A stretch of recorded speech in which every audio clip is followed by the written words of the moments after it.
मालिनी देवी 1966।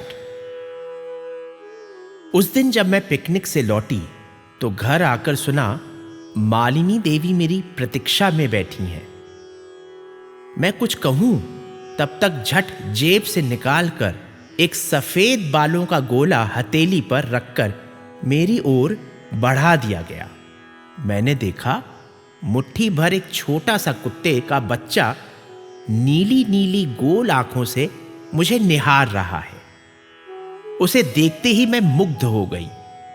मिटिर मिटिर करती आंखें बहुत ही भोली थीं। उसी समय मैंने मन में तय कर लिया कि अब ये यहीं रहेगा, पर ऊपर से कहा कि यह बड़ी भारी जिम्मेदारी है, कौन कैसे संभालेगा, सभी को अपने काम ही काफी हैं। इस पर आश्वासन मिला कि अगर आपको पसंद है तो सभी मदद करेंगे, जिम्मेदारी आप ले लीजिए। इसी से सब बच रहे थे, वही मुझे लेनी पड़ी क्योंकि मन हार चुकी थी। नाम रखा गया मालिनी देवी।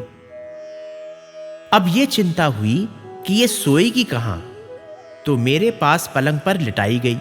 कहा गया कि मैं करवट कम लेती हूं तो पीठ की तरफ वो भी लेटी रहेगी, ना मुझे तकलीफ ना उसे। मैंने कभी इतने छोटे जीव को अपने पास सुलाना तो दूर, घंटा भर रखा भी नहीं था। रात भर सांस रोके बिना हिले डुले मैं लेटी रही कि कहीं वह पिच ना जाए। वह पीठ से सटकर सोती रही। 4-5 बार उठी और ऊपर से नीचे तक मेरी लंबाई नापकर 4-5 जगह थोड़ा थोड़ा गीला करके सूखी जगह में सो गई। मैंने सवेरे बड़ा विरोध किया कि ये तो नहीं चल सकता, तो कहा गया ट्रेन हो जाएगी और अब वापस कैसे किया जा सकता है, रात भर रह गई है, फिर तुमने जिम्मेदारी ले ली है, इत्यादि। दूसरे दिन से जब उसे ट्रेन करने में लगे, दिन भर हर 2-2 घंटे बाद उसे 1 या 2 चम्मच दूध दिया जाने लगा। दिन तो हाथों हाथ कट गया। रात आई तो मेरे पलंग पर लिटा दी गई। मैंने जैसे ही उसे कुनमुनाते देखा, उठाकर पलंग के नीचे रख दिया।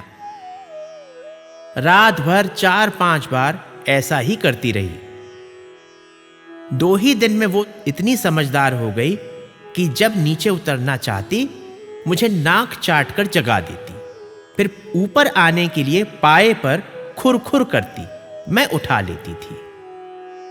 घर में एक कुत्ता था, उसे दिन भर ये दौड़ाती थी, मां समझकर। वो इससे दूर भागता रहता था। अब सोचा गया कि ये तो अकेली पड़ जाएगी, किससे खेलेगी, तो एक पानी भरा नारियल लाया गया जो जमीन पर लुढ़का दिया जाता था। उसके पीछे मालिनी खूब भागती थी, गुर्रा गुर्रा कर उस पर हमला करती थी और थक कर खूब दूध पीती थी। कभी कभी ज्यादा हो जाने से पेट में दर्द हो जाता था तो कूं कूं करके मेरे पास आकर बता देती थी। कभी तो पेट सहलाने से आराम मिल जाता था, कभी अमृत धारा देनी पड़ती थी। यूं मालिनी देवी बढ़ने लगी। हाँ, असली नाम मालिनी देवी था और पुकारने का मौली, क्योंकि दूसरे कुत्ते का नाम विक्रम शाह और पुकारने का पॉपी था। बड़ी जल्दी पॉपी ने इनसे मित्रता कर ली, पर यह नटखट बहुत थी।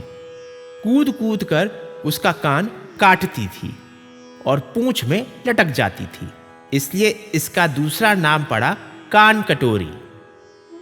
मेरी नाक चाटकर जगाती थी तो एक नाम नाक चटोरी भी रख दिया गया। आवाज इतनी बड़ी मीठी और छोटी सी थी तो घर के कुछ लोग इसे पिपीहरी भी कहते थे। कद में छोटी थी ही, लंबी भी नहीं हुई, तो नटुली बाई नाम धरा गया। यानी रोज ही एक नया नाम इसका पड़ने लगा। खातिर बढ़ने लगी, नखरे भी साथ साथ इसके बहुत बढ़ गए। खाना फिर ये अपने आप नहीं खाती थी, नौकरों का दिया तो छूती भी नहीं थी। घर के लोग हाथों से मुंह में खिलाते थे तो भी चख चख कर छोड़ देती थी।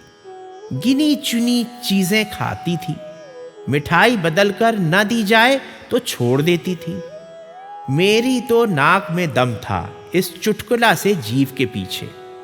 हर समय यही आदेश सुनना पड़ता था, मौली को जाड़ा लग रहा है, गोदी में ले लो। गर्मी लग रही है, पंखे में ले जाओ। पेट में दर्द है, हॉट वाटर बॉटल लगा दो। आज मोटर में घुमा लाओ। और ऊपर से यही कि बेचारी कुछ खाती ही नहीं।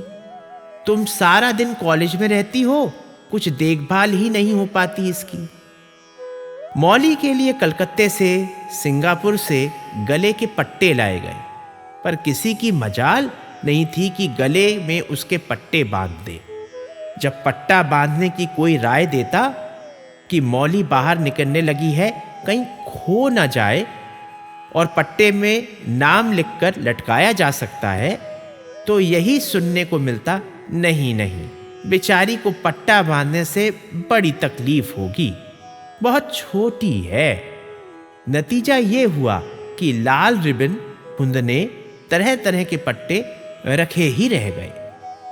मौली बगीचे की गीली मिट्टी से पैर सान कर आती और बेधड़क पलंग, कुर्सी, सोफा जिस जगह चाहती बैठकर गंदा करती थी।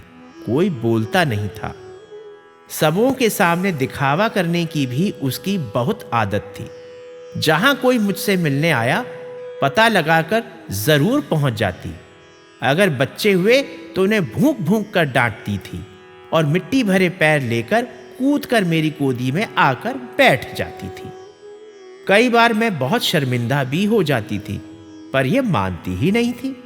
अपना अधिकार जताती थी कि कहीं मैं बच्चों को गोदी में न ले लूं। मौली को बच्चे बिल्कुल पसंद नहीं है, क्योंकि वो दुम खींचते हैं या चढ़ाते हैं। मौली को नहाना भी बिल्कुल पसंद नहीं है।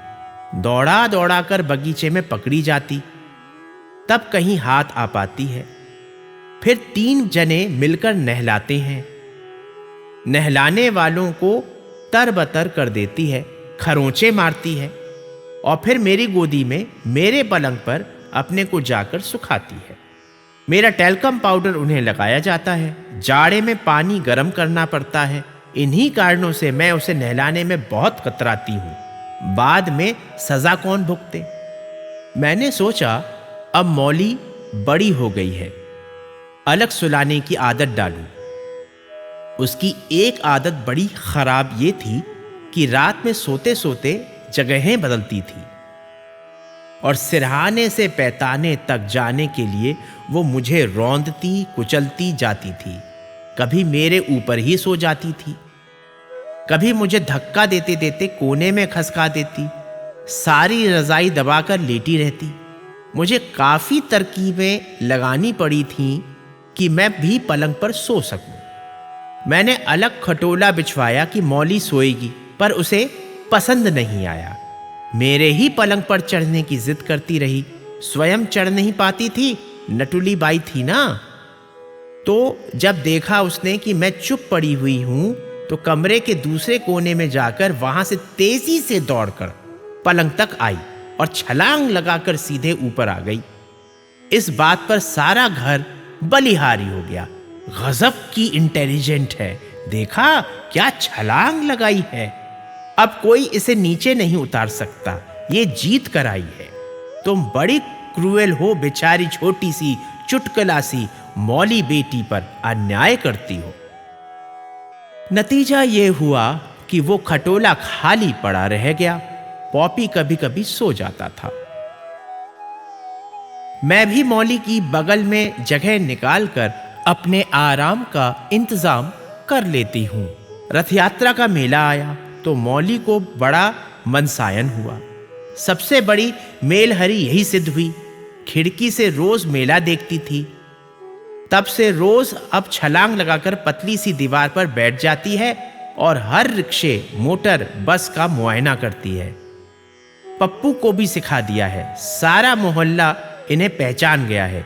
रिक्शे वाले कहते सुने गए हैं, ये मकान हो जेमे मेम कुतिया रहला। दिन भर बगीचे की हर गिलहरियों को दौड़ाना, नेवलों का पीछा करना, मोरों को उड़ाना, इसका काम हो गया है। हर रंग की गेंदें खरीद कर लाई जा चुकी हैं कि मौली उन्हें उछाल कर खेलना सीखे और बाग के जानवरों के साथ छेड़खानी करना छोड़ दे।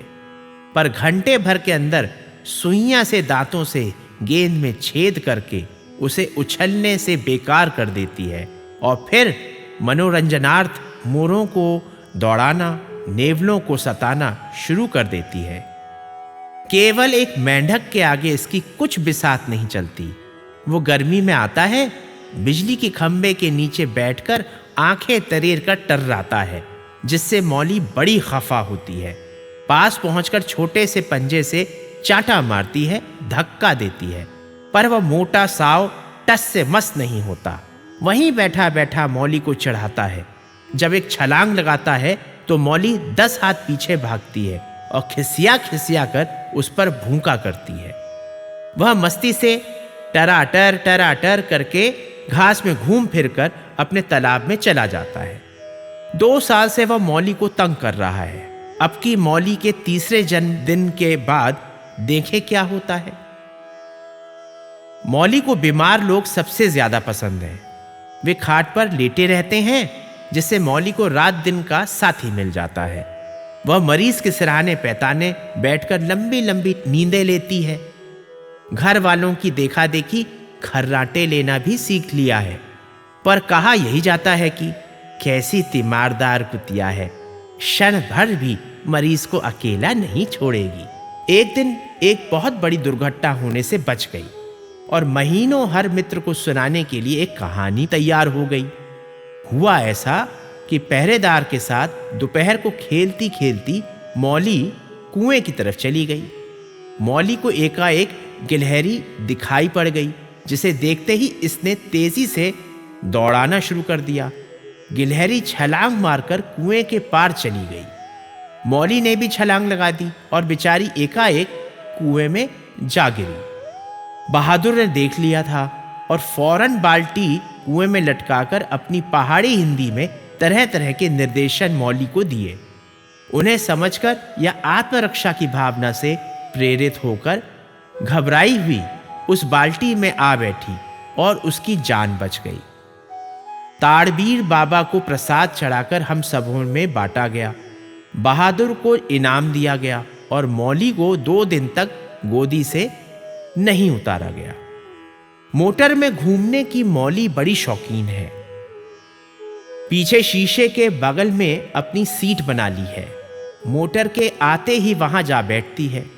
इसको साथ लेकर जाने पर कभी कभी बड़े रोचक प्रश्नों के उत्तर देने पड़ते हैं। एक बार मौली के लिए मलाई खरीदने रामनगर गए थे। मौली भी साथ में थी। वहीं मोटर रुकने पर चारों तरफ बच्चों की और कुछ बड़ों की भीड़ लग गई। तरह तरह की बातें सुनाई पड़ी।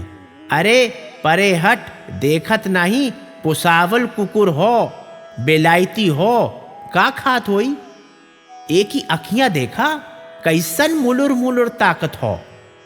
एक ने हिम्मत करके पूछा, माताजी ये बिलायती चूहा हो कि खरगोश? इस प्रकार की जिज्ञासा से मौली बहुत सहम जाती है और एक बार गर्मी में जब बीमार पड़ गई तो ये हुआ कि गलती मेरी ही है जो बार बार बाहर ले गई और उसे बीमार डाल दिया।